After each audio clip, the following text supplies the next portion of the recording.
Good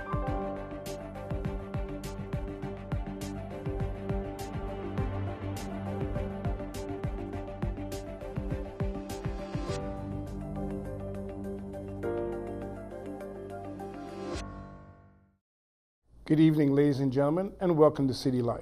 My name is Linton Garner, and I'll be your host for this evening's broadcast. City Life is a collaboration between MAtv and the Regional Association of West Quebecers in order to be able to provide English language local community programming here in the region. The English-speaking community at the present time comprises about 19% of the local population. As such, this program will focus on and profile individuals, events, and activities within the community, as well as bring to the fore issues, concerns, needs, and aspirations of our community. Tonight, we will focus on two very important subjects: health and social services and arts and culture. We have two excellent guests who will guide us through both of those issues. So without further ado, welcome to our first guest.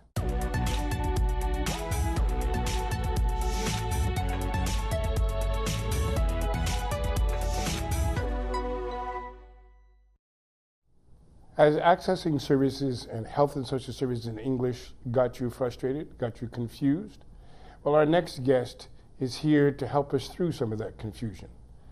Danielle Lanyi is the Executive Director of Connexions Resource Center. It's an English language organization that works in the Health and Social Services Network. She's here to help guide us through the system a little bit and helpfully give you the information about the services that you've been looking for. Welcome, Danielle. Thank you, Linton. And thank you for being here. Thank you for inviting us here today. It's our pleasure. Can you tell us what kinds of services and activities you offer and what they look like at your organization? Well, Connexions Resource Center offers information and referral to existing services in the region. So people who don't know where to turn to or aren't too sure exactly what they're looking for can call our office, and we'll tell them, which organization that they should get in touch with. And it's basically also, so giving information on the services that exist, and sometimes helping them how to navigate the system as well, because those can be two different things. That's very important, yes. Yes. And we also provide a wide range of activities for different age groups and on many different topics as well. So for instance, for seniors, we do information sessions and video conferences on topics, such as living with arthritis, aging and self-esteem, all types of issues that touch seniors. One of our popular programs has been Jog Your Mind, where it explains what is the normal aging process right, in terms of memory, and because often people get worried. So it provides information on that, as well as gives them tips and tricks on how to keep their memory sharp. So it's very interactive. It also talks about memory in terms of medication and things like that. Right. But we also offer workshops for parents, so on discipline. Also, a really popular one was on mindfulness. I think a lot of people are really interested into that. Mm-hmm. So could you elaborate a little bit more on the sort of the family stuff that you do? Yeah, so for the families, basically on our website you can access a lot of information on different resources on many different topics, whether it's nutrition, child development, different themes like that. Mm-hmm. We also have developed a section for parents who have children with special needs, because that was something that people were telling us that they really wanted to have, was a central location where they could get a vast array of information. I understand that you have a new facility, actually, that you're in a new place in the community. Yes, we're very pleased, and thanks to the Western Quebec School Board. We were housed for several years at Pierre Elliott Trudeau School, for which we're very grateful. And recently we just moved to Philemon Wright High School. Mm-hmm. So with a little bit larger capacity? A little bit larger capacity, a bit more room, and for us it will be also interesting to work at the high school level with the staff and the students at Philemon Wright as well. Mm-hmm. Now you've also had some programming for seniors that helps them navigate the system, as we sort of referred to before, and really how to access them, and tells them what tools. Would you tell us what tools you have to be able to help seniors do that? Well, we have a couple of different tools. So one of them is we have at our office, it's like a placemat, and it describes all the different organizations that provide services to seniors. So it's something that lays it out right in front of them. Right in front of you. It's just like a placemat. I believe that Rock also has some copies in their offices, so people can pick them up, either at your office, at our office, and can call for it as well. And also on our website, we also have many different links, in terms of, what government services are available, what kind of benefits can seniors tap into, because that's often an issue that they don't know all of the services that are provided at the different levels of government. I understand. And so, our mandate, because is not just health services, but social services, which also includes government services and things like that. So that's a lot of information and referral as well as a part of your services. Yes. One of the areas we've expanded a bit more into is actually in the legal area. And we have a partnership with Outaouais, which is a not-for-profit organization that provides legal information in, layman's terms. Right. And so we're going to be offering some workshops for parents and seniors on legal issues that touch both of those age groups. And obviously for seniors, a hot topic is always wills and mandates of incapacity and end of life and all of these things. So do you have brochures or information brochures that help with Yes. those, those things as well, so that people can easily pick them up there? Yes. Are they available elsewhere in the community as well? Well, we have them at our office, and whenever we do any kinds of activities, we always take them with us and distribute it, or else people can also call. And all of those brochures are all available online as well. Excellent. Yeah. Now, I understand you have what is called a health passport as well. That's right. So this is what our health passport looks like. Excellent. And it's very compact and small. So what can they find in the health passport? Well, basically, you can put some of your personal information down, and you can use it when you go to appointments. But most importantly, well, it also has information on, info social, info santé. So a couple of little things, how to prepare for a visit to your doctor. But it's also a lexicon of different terms. So let's say, for instance, you have chest pain, but you don't know how to convey that to the health professional. Right. So, you bring it with you and it tells you exactly what to say. Or you could even just give it to your health professional and say, here, this is So this is in French, so that it can bridge the language gap a little bit. That's right, because it's in bold in English, and then it's in regular font in French. So to be able to help people work through and be able to explain what their needs are. Exactly. That's really what the intention is. Because, sometimes I think for the most part, most doctors are bilingual, but not all of the health professionals are. So when you're trying to explain something, and let's say if you're sick or you're in a crisis, even if you have, knowledge of French as a second language, it can escape you during those moments. So that's why it's really handy to have around. And we've had great response from not just seniors, but a lot of parents who use it as well. Absolutely. Yeah. And I must tell you, it's been helpful in our Rock offices that newcomers that come to the region have found it really ideal, to be able to help them a little bit in terms of feeling a little bit more familiar with the system. Yes. Now, excuse me, in talking about seniors, we talk a lot about, people talk about the role of caregivers, but the caregivers at home. Can you talk about sort of the valuable role that they play, in the family, and maybe what kinds of support that they can find either in the system or with your organization? So caregivers play a role, really a societal role that, many don't recognize or are not even aware of. So, and often because over time the caregiver role can change, it can be very short term but very intense, or it can be very slow moving and gradual. And so often people don't realize when they're going towards burnout, and all of a sudden they find themselves in a crisis situation.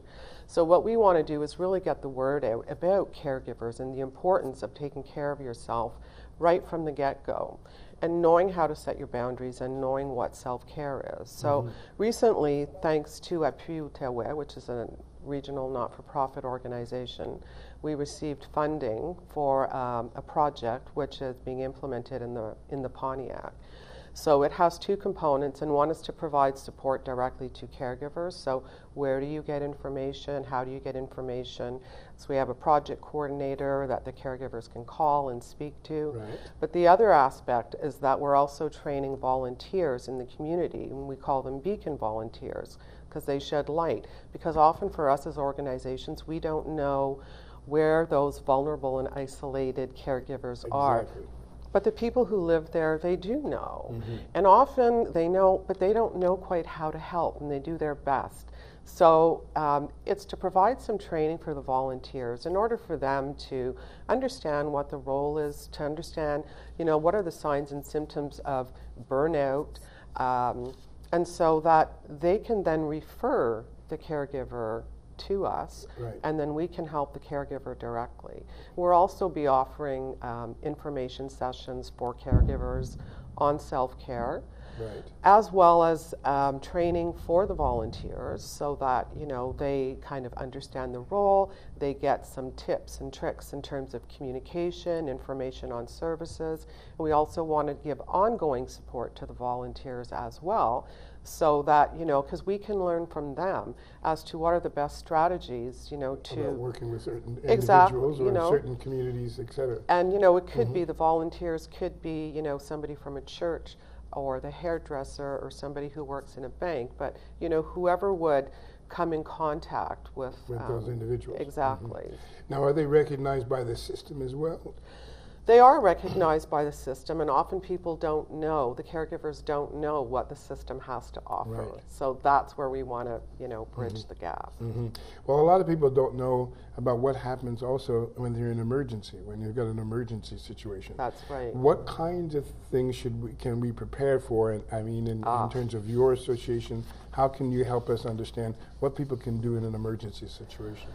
So basically, you have 811, which is a really important resource, and you have 811. Not 911, 811. Well, 911 when you're having a heart attack or there's a life-threatening situation, then that's 911. Right. But if you're looking for advice, so if you're looking for health advice, you would call 811 and you would press 1 and you would speak with a nurse and you would ask, questions on whatever issue you have. Mm-hmm.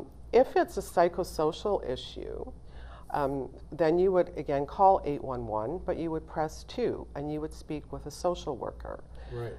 It could be on, depression, addictions, mm-hmm. many different types of mm-hmm. issues. Difficulty with your teenager, things like that. Exactly, mm-hmm. going through a difficult divorce or separation. Mm-hmm.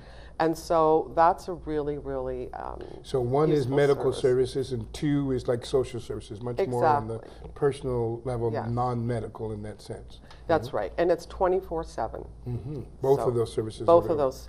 And you can also get referrals done. So let's say if you call 811 for a psychosocial issue, you could also, the referral process could start right from there. Right from there. So we're really trying to promote the 811 so that people know it better mm-hmm. and use it a lot more. Now, people are often afraid to pick up the phone and or present themselves at a CLSC counter or yes. a hospital counter because they're afraid they're not going to be able to get service in English. That's right. Now, you're an English language organization. You've been, designated to help the English-speaking community access services in English and maybe work with the network in terms of being able to create more access. What is happening? Is the situation improving? Are there services that are available that are in English, readily available in the Outaouais? And really, what's the sort of the lay of the land here? Well, as you know, the system has gone through an important reorganization. So, and there have been a lot of services that have changed. So we're monitoring that all the time. We obviously work on a regular basis with the institution in terms of, awareness of the needs for English services. Mm-hmm. So, I say we're continue to make steps forward, but I think it's really important that people, when they go to access a service, that they ask for it in English, because that's how you make the need known. Right. And unless you make the need known, then it won't be there. It won't be provided. And I know that sometimes people are afraid to ask for it in English, but it's really important that you do. And if the person really, cannot provide it, then, they will find somebody who can. Mm-hmm. Now, is the collaboration and the work that you've been doing with the network sort of assured you that, that the caregivers will be able to find somebody who can deliver that service? We actually, at our press conference, we were very fortunate to have a representative from the institution, and they definitely want to work very closely with us on that. All right. So, yeah, that's very encouraging. All right. Finally, I've always thought that, caregivers do want to give care. What I mean? That they're in that profession for doing so, and that they will try to, to make the effort to give people an opportunity to be able to serve them. Has that been your experience with the network? Absolutely, and I work with not just the public institution, but as well as a number of community organizations as well, and there is definitely a will, and I think over the last 4 or 5 years I've seen like a greater collaboration amongst organizations to work together. And for instance, the Outaouais Alzheimer's Society is developing a new tool. It's going to be available in English. And I think that's also an impact of, Connexions representation and being present and making the needs known, that the organizations say, oh yes, we do have the English community to serve as well. And so the efforts are being made to provide the resources and well, thank you, Danielle, very much for that informative, tour of the services and certainly yours and that network.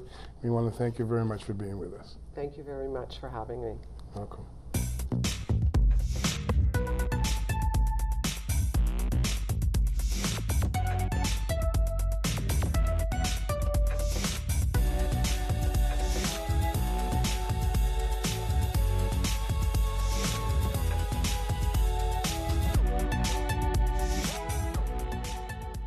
Even though we live in the nation's capital, and the arts and culture scene is always booming for tourism across the river, a lot of locals would rather stay at home and put their feet up and watch Netflix than traveling downtown Ottawa and putting in money for parking, etc.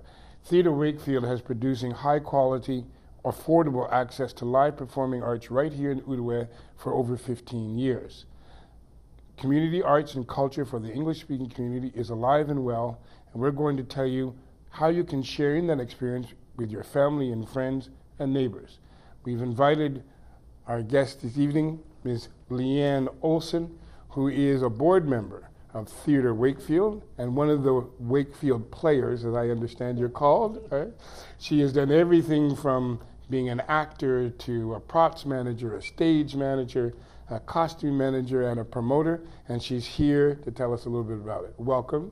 Thank you for having me. Well, it's our pleasure to have you here. Tell us a little bit about Theatre Wakefield. Well, we all met around a table in the old community center 15 years ago, and we wondered if there was going to be an audience for live theater. And here we are 15 years later, putting on 2 main stage productions every year, having regular festivals. It's a booming little organization. Right, so I guess you were right to invest your time and effort all those years ago, right, around the table. So it's actually a little bit more than just a theater. What is that sort of, it's something that encompasses the whole community, I understand. Yes, we're very community organized, and everything we do, we look at which artists and who we have from the community that we can use. Mm-hmm. So we've got a lot of volunteers who do everything from sound and lighting, production of stage, painting the backdrops, doing the costume design for productions. Mm-hmm. So it's now become something that the entire community can get involved in. So we have musicians, we have artists. During our festivals, we always have some community art from one of our local artists. Mm-hmm. A lot of our plays have been written by our local writers, script writers. And we've just finished production that's had our music and all of the songs in it designed by Ian Tamlin, one of our local musicians. Right. So we like to get everyone on board. Mm-hmm. So talking about the local things, about things that have just happened, I understand, and I attended the Tada Festival out there. So tell us a little bit about sort of the local success leading up to that and to the Tada Festival. Well, one of the things that we've started doing in the last few years is we have a couple of really good festivals that we offer. And Tada has morphed from the Piggyback Fringe, which started, I think, back in 2008 or something. We had our first, or 2010, our first Piggyback Fringe, where we got live theater from the Fringe Festival in Ottawa. We got some of the players to come up and perform in Wakefield. Well, since then it's morphed into its own festival called Tada. It's live theater. We've had people in the last couple of weeks that you attended from Montreal, from Quebec City, from Toronto, all bringing their live theater to Wakefield, and it's a 3-day weekend. We also incorporate local musicians. We had tap dancers. We had local music playing. We had a Malaysian barbecue from one of our local chefs. So we try to get a lot of the local artists involved in this kind of show. So it's live music, it's theater, and it's art. I saw some very good productions when I was there. I really enjoyed myself. You had something, also there was a play that was written about the history of Cantley called A Summer's Affair? That's it, A Summer Affair. And this was based on, what we did is we did some workshops over the last number of years that went to the various communities, and we talked with a lot of the seniors there, and we got their stories, and we got their history, and all the fun things they remembered about growing up 100 years ago, you know? And we put together a play called A Summer Affair, and it toured to about 19 different venues around the region this summer. So it was a touring production. And was this the first time there was a touring production like that in the area? We did something called The Hidden Hills back in 2008, and that was kind of the start of it. But this year it really took off. And we had a group of about 8 players, and they played 20 different roles, and we went to Cantley to open it, and it was the story of a Cantley summer fair. So there were pie eating contests and horse pulling and you know, and it was a whole story of the history of Cantley in that play through music and dance and song. And it was a really well-received production. So. Wonderful. Now, we understand that you guys are interested in developing more theater and local, you know, local access to theater in more communities. I know it's involving some of the other artistic communities in the region. Tell us a little bit about that. Well, we had such a good reception from the various communities that we went to, because we showed it in Cantley and Luskville and Shawville and Quillon. We went all over the region. And there's a lot of interest in people developing their own players, their own script writers, their own artists and musicians, and getting some of their own shows together. So we're looking to get some funding for a longer-term touring company where we would do something like this every summer. And ideally, we'd love to have a weekend in Low, and then a weekend in Quillon, a weekend in Chelsea, where people could go around and see theater that's been created, that's one of a kind from their own local musicians, artists, writers, script writers. And we offer all kinds of workshops for people who want to do this. People can develop their talents. Exactly. Young people as well. Yeah, we have a theater camp that we offer every year. Right. And this year we had 24 youth attend. One of them was actually in our spring production, Into the Woods. Oh, so we really love to get the youth going and get them involved in hopefully being future performers, writers, directors, producers, all that good stuff that we can develop from local talent. All that goes into the making of production as well. Yeah. So are you looking for new people to get on board? We are always looking for new players, always. So there's no age limit, there's no experience limit. We love having new people come on board. We've had people on stage. This autumn, we're doing a production by John Hardy. He's one of our local script writers, one of our seniors, and one of the actors in there is also one of our seniors. And one of the youth was 15 when he was in Into the Woods. So we have all ages and all kinds of experience on stage. We're always looking for people who are interested, no matter what you want to do, whether it's on stage, backstage, costume, props. We're always looking for script writers and producers, anyone who has a great idea that they think should get on stage. So, say I'm an actor or I'm a musician and I wanted to get involved. I wanted to get in touch. How do I get in touch with you guys? How would I present myself? Well, you should reach us through theatrewakefield.ca, and that's our website. And you can see a lot of the history of what we've done and what's coming up in the future. And there's a contact us link. Just give us your information and we'll be in touch with you for upcoming auditions, for future productions, workshops that might be available that you might be interested in. So there's always a way to reach us through our website. That's probably the easiest and fastest way to get a hold of us. And we just put you on a mailing list. We send out a newsletter every couple of months. So you'll be updated on what we're up to, and you can see when auditions are going to be, when the workshops are going to be held. So we're always looking for people in the region who want to do live theater. So now, you know, I attended the Tada Festival, and I did a workshop on how to teach singing, I guess, you know. So is it fair to say that some of your workshops will be teaching people how to do some of the things that, you know, that are necessary? So maybe some people who don't have experience might be able to come and learn and then maybe participate? Absolutely. We offer everything, like I said, from script writing. We have a New Works project where we'll get new script writers and they get their work reviewed by a professional. Oh. They get critiqued, and then whoever seems to have the most put together play out of 13 applicants, well, that was John Hardy, and his play is going to be the main stage production this autumn. So we're wonderful. Always looking ahead to who's going to write them, who's going to direct them, who's going to manage them. So we've offered courses in stage management, media, marketing, lights and sound, backstage production, everything to do with cast and crew. So by all means, there's opportunities for everyone out there. Right. Now talk to us about, again, let's go back to the beginning, you know, when you first started and you got the community enthused by this. How did you do that? You know what? Wakefield's a unique little place. There's a lot of interest in art. There's a lot of musicians and a lot of artists already out there. So for us to bring theater on stage, we found out what the community wanted.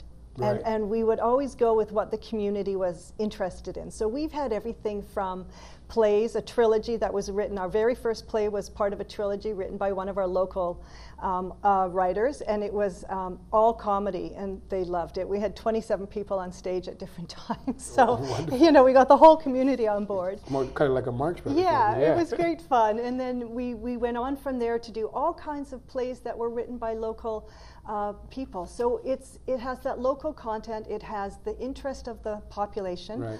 We've done like Wakefield Idol, which is a joke on the Canadian Idol and the American Idol.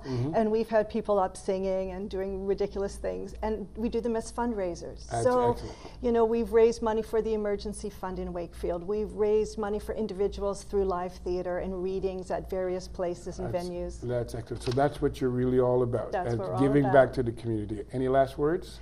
Just get on stage. If anyone is interested in live theater, this is a great starting point. We are open for all kinds of new ideas and new people. We're constantly looking for new talent, and theater's for everybody. It impacts every age group, all people from the whole community. All right. It can make a big difference. So you heard her. Get involved. Thank you very much, Leanne. Thank you for having me. Thanks so much. Well, that's it for tonight's program. I want to thank both of our guests, Danielle Lanyi from Connexions Resource Center and Leah Olson from Theatre Wakefield Group. We want to hear from you, though, so we want you to join us on Facebook at CityLife Outaouais or online at matv.ca/Outaouais. We look forward to hearing from you.